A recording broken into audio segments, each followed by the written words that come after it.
Hi, Paul. How are you? I'm doing amazing. Thank you so much for having me today. Thank you for coming.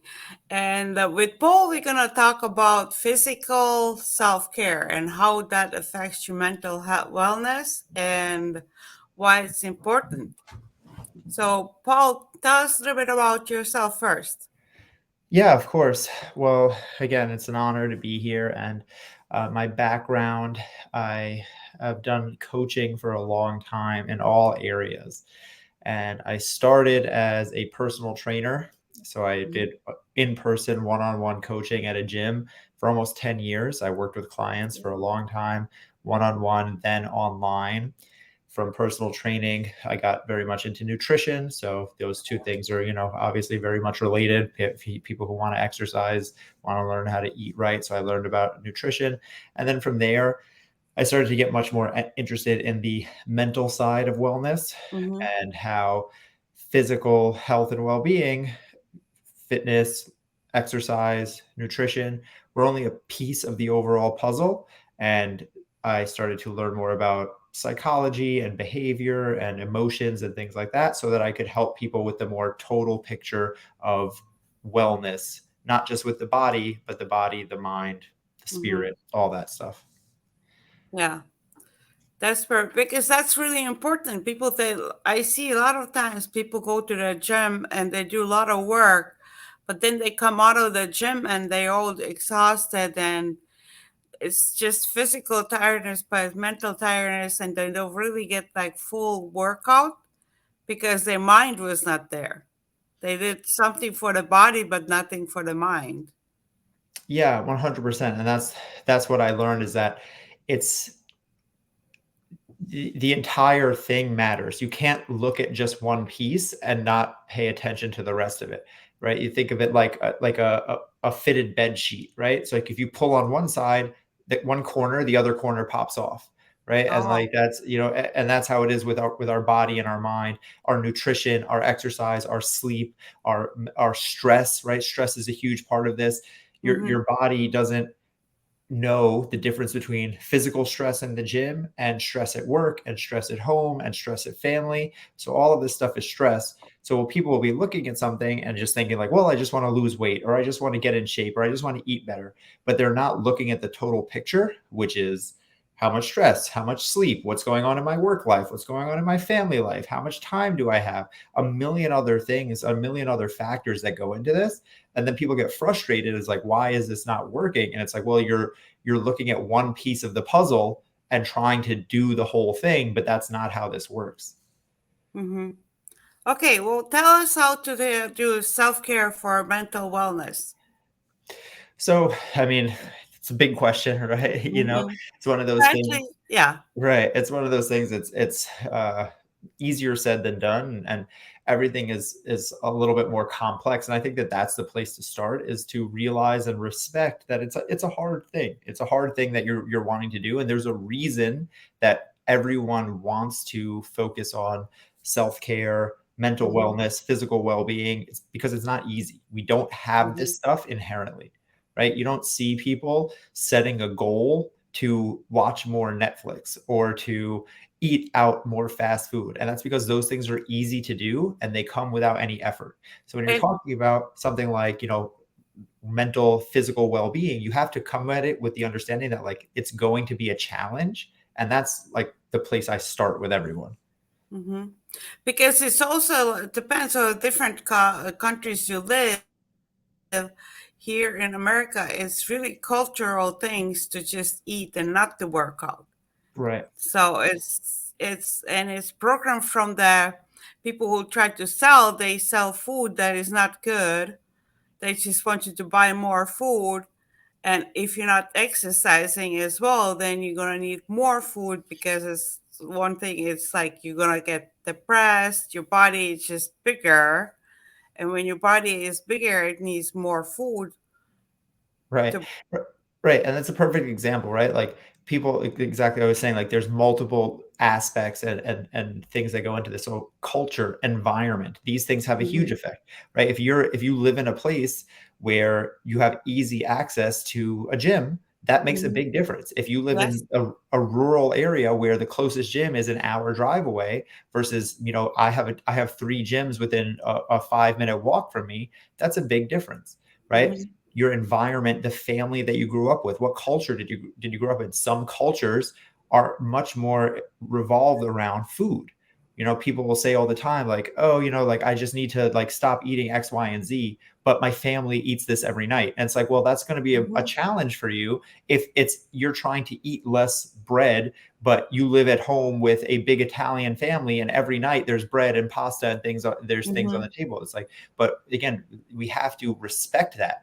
That's the thing, is like people will make goals or try to just change things as if these things aren't true. They go, oh, well, I'll just cut bread out of my diet. And it's like, well, do you have bread at every meal? Is that going to be an easy thing for you? Like, are you going to actually be able to do that Mhm. logistically?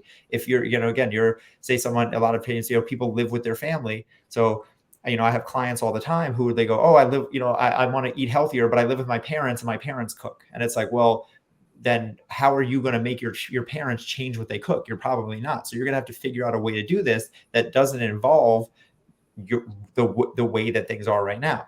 So same thing again, like you just said, what country you grew up in matters. The area that you grew up in matters. The way your parents are matters, right? I mean, genetics play a piece in this, but it's also the literal environment that you grow up in. If your friends and family and the people who are around you are overweight, there is literally a higher statistical chance of you being overweight. And it's not just overweight, it's anything. If your friends Mhm. play video games, you'll probably play video games. If your friends play sports, you'll probably play sports. So the people Mhm. you surround yourself make a difference. So this is why, again, I keep coming back to like how complex this stuff is, because people just think it's like, well, I want to change, so I'll change, but they're not taking into account that there's so many other factors that affect them. And if everything that you've seen your whole life is my dad comes home from work, he cracks a beer and sits down in front of the TV. And my brother comes home from work, my older brother, he cracks a beer and sits in front of the TV. And now I want to be the guy who starts exercising, but in my head, it's been drilled in that like after Mhm. work, I come crack a beer and eat dinner and sit in front of the TV, like to become the person who starts exercising versus the kid who is raised in a family that runs 5Ks on the weekends and plays soccer and basketball together. And like the way that we were raised makes a huge difference, and all of these things matter. So the reason I bring that up is because I think it can be very disheartening to people, and they think they're like, oh, Mhm. why is this so Yeah. hard for me? It's not fair. I want to change, but it's so challenging. And I'm like, it is hard. And that, again, this is, I think it's just an important point to make, because I think that a lot of people give up because they start and they try and they don't realize how hard it's going to be. Or again, they're like, well, my friend Steve, he had the same goal and it was easy for him. But again, Steve was raised in a family that was like that. Steve was raised in a family that ate salads for dinner and went to the gym on the weekends together as a family. You were raised in a family that ordered takeout for dinner and no one ever exercised in the entire 18 years you lived at home. So what you're fighting against inside your head of what you've been programmed to do, you're digging yourself out of a much deeper hole than the other person. So it's not a fair comparison. So we have to get out of this mindset of like, oh, I can just change like this, and realize that like there's a lot of built up stuff that we're going against. And Mhm. that's not to be disheartening. That's not to make people think that like you can't do this. My point is just that you have to understand and respect that Mhm. so that you can have a better chance of getting out from under it. Yeah, definitely. You have to acknowledge what your limits are, because I never thought about this way. If you're making a goal, you have to first think of like, is that goal realistic? Yeah, Like you were giving example with the bread. Like you're saying like, oh, I'm just not gonna eat bread. But if that's your habit that you always have, that might not be the goal that you should be taking first. right. So maybe you should take some different goal first. Right. Exactly that. Right. So I remember when I worked at the gym, I remember a guy came up. He wasn't one of my clients, but it was just a guy I would see around all the time. He was one of the members, and he asked me, hey, Paul, like, he's like, I'm thinking about doing keto, low carb. What do you think? And I was like, well, do you hate bread? And he was like, well, no, I'm Italian. I love bread. And I was like, well, that's probably not the best thing for you because you're going to hate it, so like you're Mhm. setting yourself up for failure before you even start. And when I do goal setting with people, the very simple way for anyone listening, when I'm talking about goal setting, and again, this can be about nutrition, this can be about exercise, this can be about any change that you want to make. You're setting a goal for yourself. The question I ask is, on a scale of 1 to 10, how confident are you that you can make this goal happen? With 1 being not confident at all, this is not going to happen, it's impossible. 10 being, this is the easiest thing I could ever do. I could do it in a bubble bath, sipping wine, and it would still get done, right? Mm-hmm. And if you tell me that you're anything at a 7 or below, that goal is too hard for you. Okay. Right? I only want goals, even an 8, I'm like iffy on. I want goals that are a 9 or a 10 because I want to set myself up for success. So if you're like, I want to go to the gym 5 days a week, and I go, how confident are you that you can do that? You're like, 6. Like I think I can do it, but like, okay, why is it a 6 and not a 10? Well, because 5 days, like I know I can go 3 days, but then I have to pick my daughter up from work and then from school, and I have to do this. And sometimes work runs long, and sometimes I get stuck in traffic, and it's like, okay, how do we make this a 9 or a 10? Well, I know that I can go 2 days because 2 days I have the weekend at the very least. And like, I know on the weekends, nothing's going to get in the way. So I know I can 100%, if my goal is to go 2 days, then I'm a 10 out of 10. It's like, okay, then that's the goal. I want to set it up to win. Now you can always scale up from there because people will hear them. They go, well, isn't that too easy? But 1, it's not, because you can build it over time. But 2, the point is that you get it done. Because what most people do is like, well, that going 2 times a week is too easy. So I'll set the goal of going 5 times a week, but then they won't actually go and they won't do it. And they'll feel discouraged because we are creatures of habit. So if I learn that, hey, I'm not doing my goal, I feel bad about it. I start to beat myself up about it. I get in my head about it. I go, what's the point? This is dumb. Why am I even trying?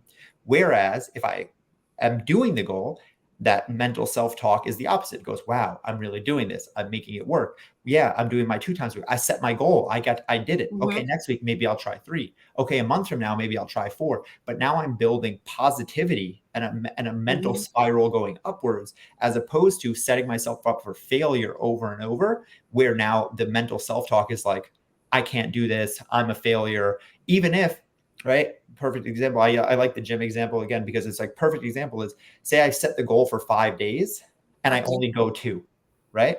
Versus I set the goal for 2 days and I go 2. I went the same 2 days, but one of them is a success. One of them is a failure, right? When I set my goal for 2 days and I go 2 days, it's like, now I've succeeded. And that feels good to me. When I set my goal for 5 days, but I only go 2, even though I still went 2 days, which is great, I still exercise. I feel bad because I didn't hit my goal. So, now I'm setting myself up for failure. So I want to make these goals so simple that I can't not do it.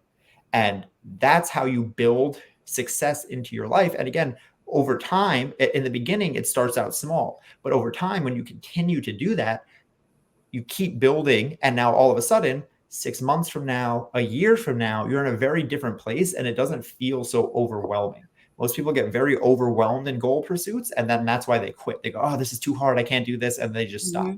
So if we can just get you to start with small goals that are achievable and layer them over time, that's how you actually create large change over a long period. And it's great because this way, when you have that 2-day goal, then you feel like you already built that habit of going 2 days. And then you feel, like you said, you feel confident. Oh, I can do this. So I can probably add another day to it. So I had 3rd day, and that becomes a habit. And that's like when you create that habit, everything becomes so much easier from there. Right. And again, this isn't just about the gym. This is about anything, right? Go back to the diet thing, right? I want to cut out all bread. Okay. But like, you eat bread is at every meal in your house. Is that how confident are you that you can make that happen on a scale of 1 to 10? Well, I'm a 5. Okay. Well, then again, you're setting yourself up for failure. You're telling me right now, you're only 50% confident you're even going to do this. What if the goal was to cut back on bread for 1 meal a day? So instead of having it at breakfast, lunch, and dinner, you skipped it at breakfast, because you know that it's going to be on the table at dinner when you have dinner with your family. And you know that for lunch, you like to have sandwiches, but maybe for breakfast, we could switch to a smoothie or eggs or something like that without bread. How does that feel? Could you do that? Yeah. That I'm like a 9 out of 10. I'm confident. Okay, then that's a great goal, because again, it moves the needle forward. and you'll actually do it. Right. Hmm. I'd much rather take a small step forward that actually gets done than Yeah. try to take a big leap, but not actually get there.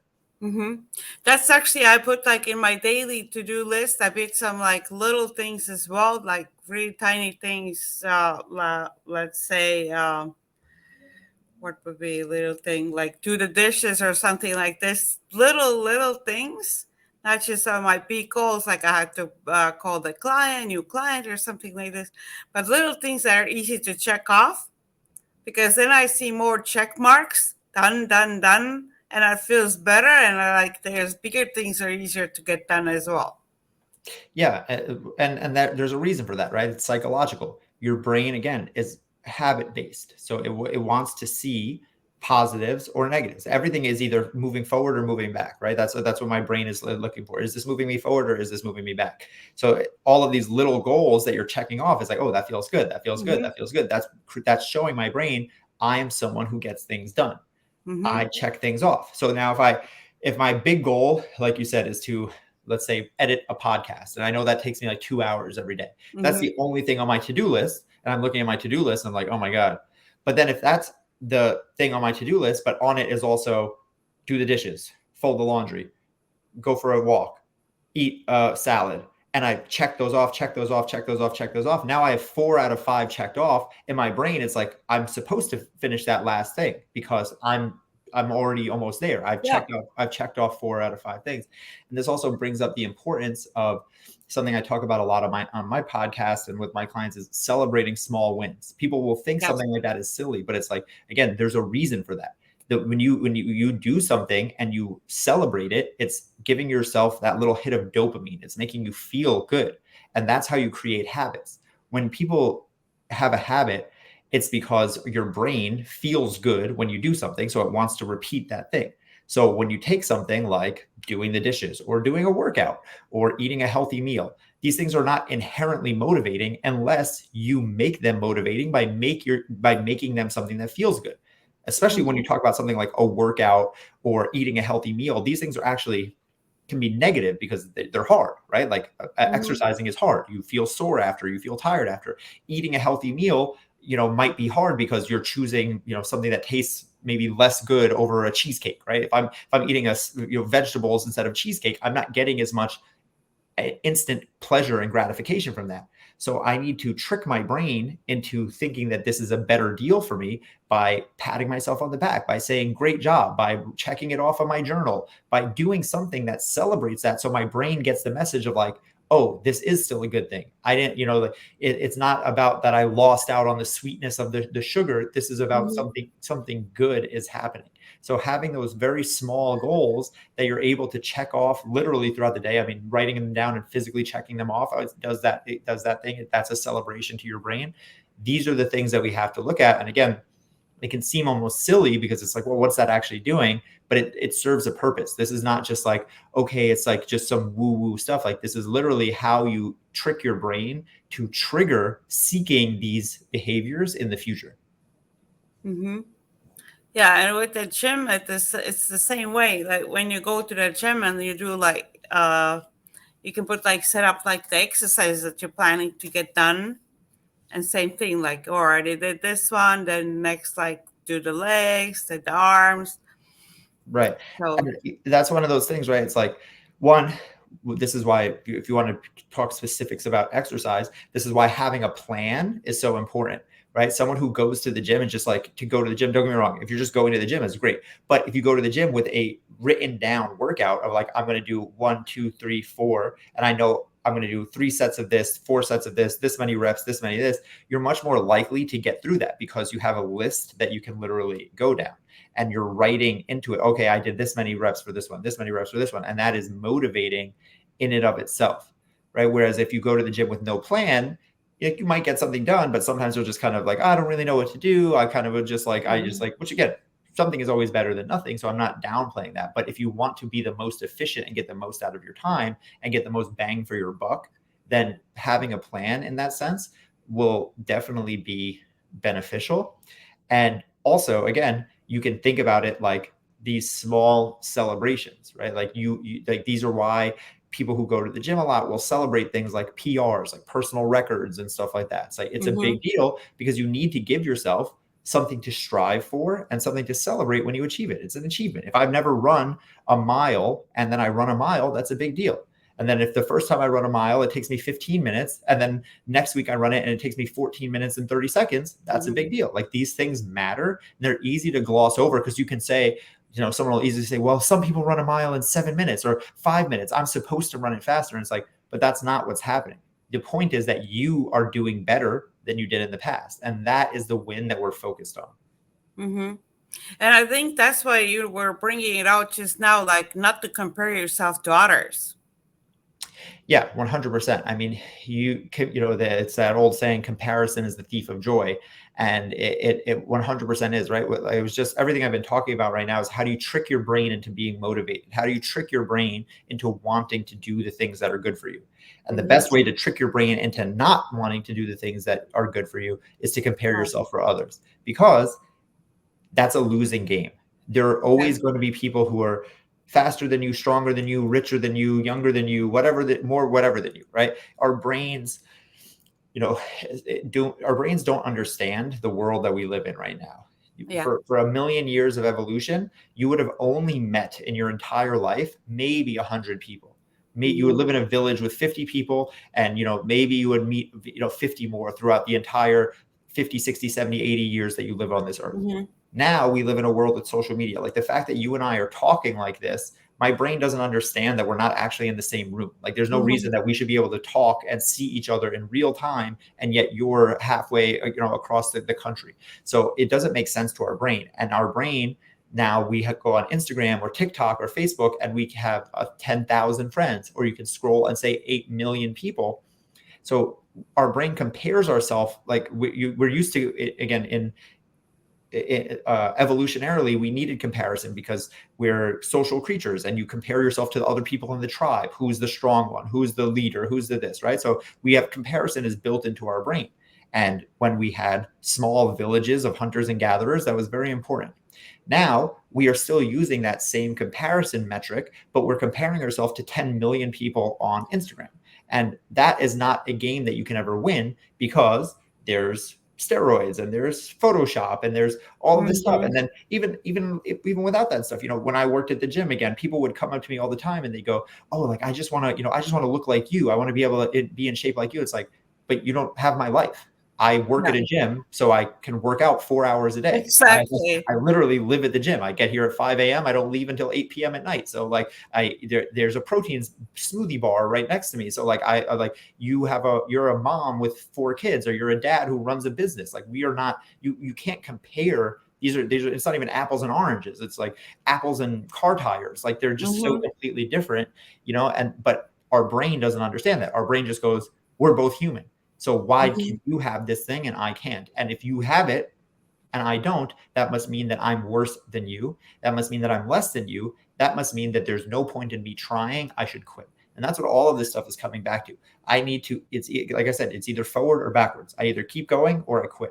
So anytime that I'm setting myself up psychologically to compare to others, to feel bad, to beat myself up, any of these things, it's giving me ammo for my brain to go, this is dumb, we should quit. So anytime you're comparing yourself to others, like, it's a no-win game, because even if you find someone that you are quote unquote better than, right? Like, you have someone you're skinnier than, or you're faster than, or you're smarter than, or whatever. It's like, there's 100 more people who you aren't. So you need to, like, that habit of comparing yourself to others. It's just a game that you can't win, and eventually it's going to backfire on you. And again, it also doesn't matter, because what other people do doesn't matter to you, right? If the goal is to better yourself in any way, be stronger, be happier, be healthier, be smarter, whatever it is, it's like, that has nothing to do with anyone. Our life starts and ends within the confines of our body. And that's where we can focus. That's what we have control over. I can never control someone else, their actions, or their benefits, or how their body works. The fact of the matter is, human bodies are not perfect machines. Meaning, you can have 100 people doing the exact same diet, doing the exact same workout, and they will get 100 different results, because our bodies are different. We have different Mhm. genetics. We have different starting heights, there's a million reasons why. So people will say that and they'll go, oh, again, they'll compare. Hey, I did the same workout as so-and-so, but he lost 10 pounds and I only lost 2. That's not fair. It's like fairness was never promised to you. That's not what this is about. You can only control what you can control. You can't control how much weight you lose. You can't control how much money you make. You can't control these aspects that lie outside of yourself. And by comparing yourself to others, again, with fitness, but also with business, but also relationships, right? So and so is so Mhm. happy, but you don't know the full picture, right? You don't know. You can easily compare yourself to someone at the gym about how good they look. But again, you don't know how dedicated they are. You don't know how much time they spend in the gym. You don't know if they're healthy, right? Plenty of people who look a certain way look Mhm. healthy, but they're anorexic or Yep. they're orthorexic, which is when you exercise so much that it's actually unhealthy, right? People who are in the gym for 3 hours a day, 4 hours a day doing cardio until, because they're so mentally unwell that they think that they have to, right? It's the same thing as an eating disorder. It's just an exercise disorder. Anything can be taken to extremes, but we don't see that picture. Same thing, you see someone on Instagram and you're like, oh, well, this person looks so good. It's like, you don't know what the actual thing is behind. You don't know the story. You don't know if it's real.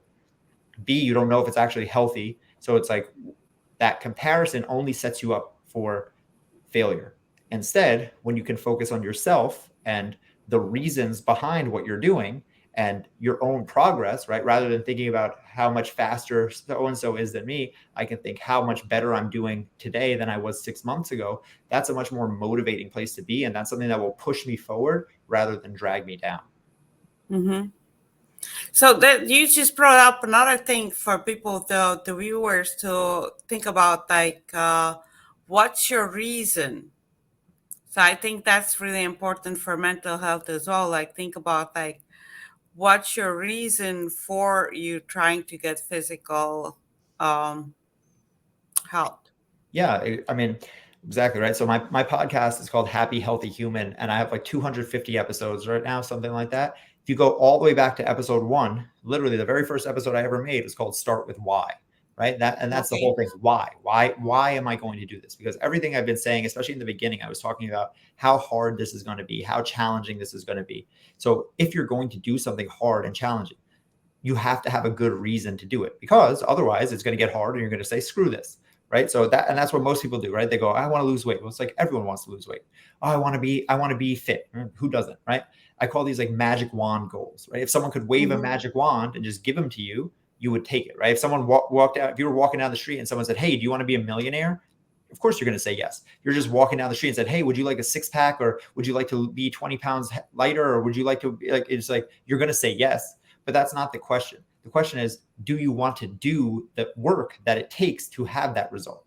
You Hmm. don't just get the result. So now when it's like, do you want to be a millionaire? Yes. Well, do you want to stay up late nights and lose weekends and be an entrepreneur and work 2 jobs and do this and blah, blah, blah, and then have it take 15 years and then eventually you'll be a millionaire? And then people will go, well, no, I mean, I don't want to do that. Right. So like, Hmm. it's this thing of like, but if you have a real reason, now, if it's not just like, I want to be a millionaire, sure, who doesn't? But it's like, I want to be a millionaire so that I can help more people, so that I can Hmm. I can retire my mom, so that I can, make sure that my kids are taken care of, so that I can give to X, Y, and Z charity. That might be a deeper reason where it's like, okay, now all of that work is worth it to me, right? Same thing with losing weight. Oh, I want to lose weight. Well, who doesn't? Okay, but I want to lose weight because I know that when I lose weight, I will have less knee and back pain. And when I have less knee and Okay. back pain, I'll be able to play with my kids more. I'm 40 years old right now, and I know that if I don't start losing weight now, I will have a lower quality of life when I'm 60, and being active when I'm 60 and walking my granddaughter down the aisle on her wedding day is important to me. That's a deeper reason that will be more motivating than just the base level, I want to lose weight. So we need that deeper reason because it's going to be hard. So you need a reason that really motivates you, because it's like, it's not if, it's when. It's not if it's going to be hard. It will be hard. You will want to quit. And if you don't have a real reason for doing the change, you're just going to go, okay, screw this. This is hard. Yeah. Now you're bringing that up, like let's say with myself, I have I'm naturally like culturally skinny from my country. Like most of the people in my country, they're naturally skinny. I'm from Estonia, but so the reason for me to work out is not for to lose weight. It's flexibility and motion. So because I'm thinking like getting older, I still want to be able to move all my joints, move my legs, and be able to move around easily instead of like getting slower and like lose that mobility that I have. So for me, all my exercises focused on mobility and flexibility. Yeah, exactly. Perfect example, right? Everyone says like stretch. Everyone knows you're supposed to stretch, but how many people stretch? But when you realize that, oh, stretching isn't just about stretching, stretching is about my joints and my quality of life Mhm. for the next 20, 30, 40 years, now it makes it a little bit more real, right? It's not just, okay, like, yeah, who everyone like flexible, like everyone, people throw these words around. It's like, okay, like that's cool. Like, yeah, like I get you're supposed to stretch every day, but who actually does that? But when you realize that, like, oh, okay, stretching my shoulder means that I can reach the shelf, the thing on the top of my Mhm. shelf, and actually get my food for myself, or again, that I can sit down and stand up and not have back pain, like that actually means something to me. And that's a reason why now I can convince myself to actually commit those 15, 20, 30 minutes to stretching, to mobility, to yoga, to whatever it is, because I have a bigger reason at the end of it. Mm-hmm. Because that's you were saying who is actually does it. Like I'm the one who does the stretch. Like stretch. I don't do workout every day or something like this. But I do like there's three stretches for my arms. Like you said, like lifting arms up like this. Like just actually keeping both my arms up in three different positions. That's my like I know that I have to do those three stretches every day Yeah. because otherwise just like my shoulders and everything like that. I noticed that that was like my problem, and that's like you have to see what is your personal issue with that physical wellness, and then go from fixing that instead of just having the goal like losing weight. It's like Right. what is your personal something that you really want to focus on. Right. And what does it mean to you, and what's the reason, right? Again, like just being in shape or something like that. Like it's great, and that is motivating for some people, right? Like, and that's another thing too, right? Everyone's different. Like for some people, just looking better is enough motivation. But again, we have to realize that's how hard this stuff is. And a lot of times it's more about finding a deeper reason. And for a lot of people, it's getting out of pain. That's the most people who create long lasting Yeah. change. It's because, oh, my shoulder hurts, so I fixed my shoulder. My back hurts, so I started doing back exercises. I was, again, my knees started hurting because I was overweight, so I realized if I lost weight, my knees would stop hurting. And that's that you know, the unfortunate reality is most people, okay, that shows you how hard change is. Most people will not change until they actually are forced to change, right? Till pain makes them change. That there's the old saying, it's like, you know, the we don't change until the pain of staying of change is less than the pain of staying the same, right? So Mhm. like, there's the change is going to be hard, and that's why we don't do it. But eventually, my life is going to be so hard that I have to change. Ideally, we're getting out ahead of it, because the reality is that's always coming, right? People like, you know, like I, again, you know, just I Mhm. use the example of working out in the gym. I had clients from the age of 15 to 85, 90. Mhm. And I would have people all the time come into me at usually around like in their late 30s to early 50s, right? Between like 35 to 55 or something like that. And they would be like, oh, wow, I'm just like, I'm starting to just feel it. I'm getting older. And like, I want to get, you know, like, it's like, yeah, that's always going to happen. The human body is going to start to be harder. It's going to be harder to lose weight. You're going to have more achy joints. You're going to lose strength. All of these things are going to happen. Again, it's not a question of if, it's a question of when.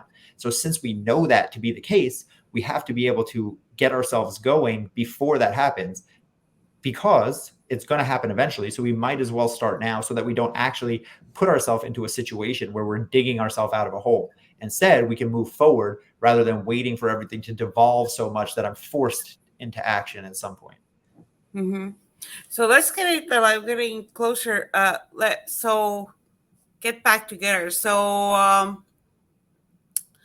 first of all, like setting the goals, smaller goals, figure out the why, and realistic goals, and Yeah. I think that setting, like I said, setting the goals where easy goals where you're 9 or 10 out of confidence that you can, that 9 or 10 confidence that you're going to get it done. I think that's huge. I think having small daily goals. So you have big goals. I call these, big goals and little goals. So the big goals are, I want to lose 20 pounds. I want to save $100,000 in my savings account. I want to run a marathon. I want to start a podcast, whatever it is. Again, it's not just about fitness. That's a big goal. That's way out in the future.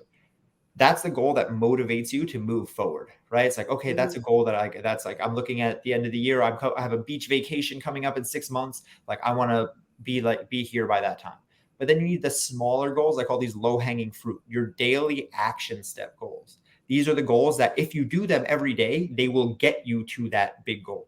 So losing 20 pounds is not a goal that you can control. Again, you can't control how fast your body loses weight, but what you can control is how many steps do you get? How many calories do you eat? How many times a week do you go to the gym, right? Having $100,000 in your bank account, you can't exactly control that. But what you can control is how much money do you save? How much money are you spending on your groceries every week? Can you cut back somewhere? How often are you going out drinking at the bar and spending $100? Or how much are you taking Uber instead of walking somewhere? So those small daily habits add up to the big habits. So we want to be confident that we can create the change. We want to have small action goals that actually drive us towards our bigger goal. And then when we think about what that bigger goal is, we want to have a deep-seated reason for why it matters. Because if it's just a surface level goal, at the first sign of turbulence, it's going to be the easiest thing to just go, oh, okay, screw this. I'll start again next year or whatever. It's not that important. And we give up on it. So if you have those 3 things, that's where you can start. And then again, over time, that will build and build and build. But at least with that, that you have a goal that matters that you're going to work towards, and you've broken it down into small actionable chunks that, again, you're confident you can actually do. And that's going to move the needle over time. And to stick with it, I would say to stick with it, you have to focus on not comparing yourself to others and giving you a reward to getting those small goals. Yeah. And then just give it time. That's the number one factor is time. Most people give up because they do it for a little while and they don't see the result as fast as they want. And then they just give up, right? Like so many people go into the gym for 2 weeks or a month and they go, whoa, I haven't seen any results yet. And they quit. It's like, well, it just takes longer than that. It takes 6 months. It takes a year. It just takes a long time to change your body, especially when you're talking about changing your physical body, whether it's through diet or through exercise or both. It takes longer than you expect. So if you're giving yourself 3 months, realize it takes 12. If you're giving yourself 3 weeks, realize it takes 6 months. You have to realize it takes longer. You will get there, right? If you're eating healthy and you're exercising, it will create change in your body. You have to just give it enough time. And that's why you have to use all of these little tricks to get yourself to give it enough time. Because the number one thing that you have to worry about is quitting when it's too soon. So exactly all of these things that you just mentioned that we've been talking about here, these are just ways to get you to keep going.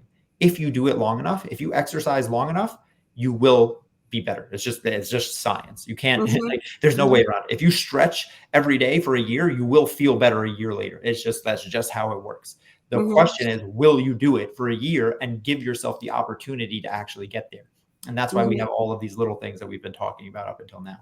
Yeah, that's made me think, instead of trying to so much of thinking paying attention and losing weight, you focus on building that habit of doing the right thing. Right. Exactly. Right? And then the losing weight just comes with it. Right. Exactly. It's a natural byproduct. The result is the byproduct of the actions. You don't have to focus on the result.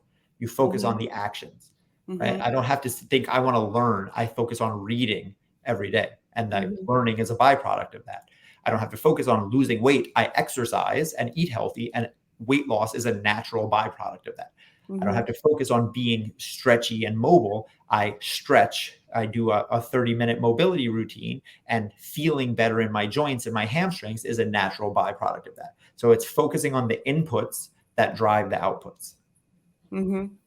Well, let's say one thing as well. Why is physical self-care so important for mental health then? to bring it all together?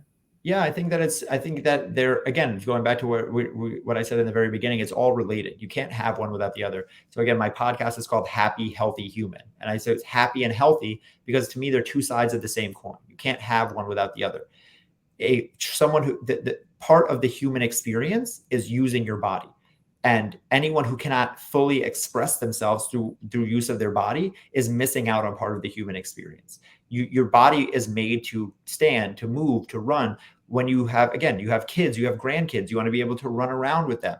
You go to Disneyland, or you want to be able to put your kids on your shoulders and walk through the park. You want to be able to go to a new city when you're traveling and explore by walking around and not have your knees hurt or have to sit down every 10 minutes.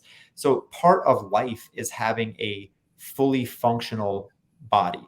And I believe that if you don't have that, it will manifest mentally. Depression, anxiety, all of these things will start to come because you are losing out on a large part of the human experience. And to me, that's what this is all about. It's not about looking a certain way or weighing a certain amount because that's what society says is attractive or something like that. Like that's not why this is important. This stuff is important is because it allows you to live a better quality of life, right? You're 30, 40 years old. When you're 50, 60, 70, 80 years old, you will be happy that you exercised and ate well in your 20s, 30s, 40s, right? Because it allows you to live a better quality of life. And the physical manifests in the mental. You can't, like, if you're 80 years old and you're sharp as a tack mentally, but you're in a wheelchair and you can't get around, it's going to affect you somehow, right? And so all of this stuff, it's all melded together. You can't have one without the other. Similarly, if you're the most physically fit person and mentally you're depressed and you're anxious, it's not, you have some work to do as well. But I think for a lot of people, the low hanging fruit, the thing that's easier is the physical body, because that's something that we know how to change. It's very hard to say, how do you get rid of depression? I'm not an expert. I can't tell you that, but I can tell you how to get physically fit. Exercise, not that hard, right? Like, so like these are the things that we have. Going back, everything I've been saying is like, what do you have control over? So because the physical does affect your mental, that's a great point of leverage that we can use to improve our overall quality of life. Definitely. And let's talk a little bit more of the things that you're doing as well. You said podcast. Where is your podcast? Is it on where you can listen or watch it? Yeah, my podcast is Happy, Healthy Human. Again, pretty easy to remember. It's all audio platforms, so Apple, Spotify, Amazon, anywhere you can listen to podcasts. It's not video, it's only audio based, but if anyone wants to check it out, there's hundreds and hundreds of episodes all about stuff like this, about building habits and building healthy mindset, healthy body, and things like that. And that's the number one place I would point people to. I have so much free information that if anyone wants to learn from me and what I'm doing, I would love for them to just go check out the podcast. Yeah, and all the Paul's links and everything are in the descriptions as well, so you can look it up there, all the information to connect with Paul and see what else he's doing. It's all in description for the show, so look it up as well.